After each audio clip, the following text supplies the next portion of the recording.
The Fisheries and Aquaculture Bill 2021 was presented to Parliament by the government in an effort to streamline and restructure the fisheries sector.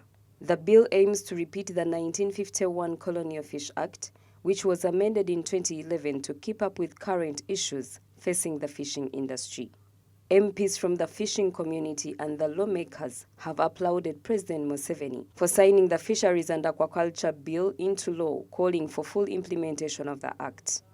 According to John Osapiri, the fishing business can be used to improve the country's GDP. With the new amendment, a new tax is put on exports of fish maw to foreign nations owing to increased smuggling.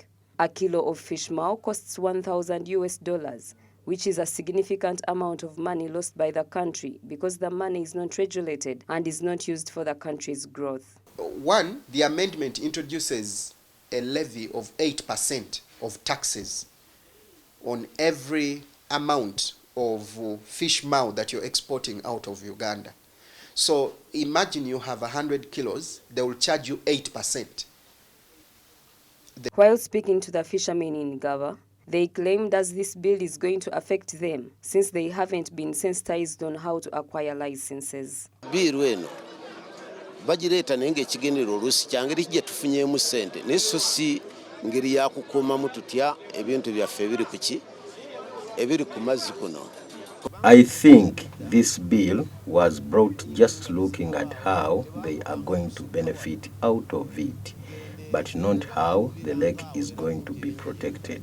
Because from the way back, before buying engine boats, the fishermen never used to go beyond the breeding grounds. But now, the only problem is about the fishing nets that are substandard, yet it is government supporting this.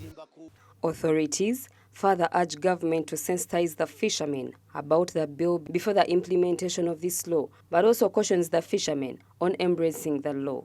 I think before you arrest, you are supposed to sensitize fishermen on the modern fishing standards. That is very key.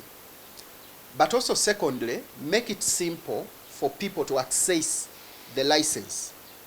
If it's a fishing license, make it simple for them to access the license. Then thirdly, make the nets available and let them be in places that people can easily access. Because if you say you're giving fish nets and then people do not know where to actually find them, then what you'll have is illegal fishing. As a member of Parliament from a fishing community, particularly Lake Victoria, I want to encourage fishermen to embrace this law. We must do a lot of sensitization to train them because the law is in English. Most of our community are not learned in the English language and may fall on the wrong side of the law because they do not know the law. The ministry should labor to go to teach them. But two, the sections or the contents in the legislation were a collection of the views they gave us on numerous visits we made to them and when we invited them to come to Parliament. So it's a law of theirs. On May 4th, Parliament passed the Fisheries and Aquaculture Bill 2021 that, among others, prescribes a 40 million Ugandan shillings fine or jail sentence of 2 years for those found selling fish without a valid fish trade license. The bill also seeks to replace the Fish Act, Cap 197, proposing government formulates a directorate that will be solely responsible for the management of the sector.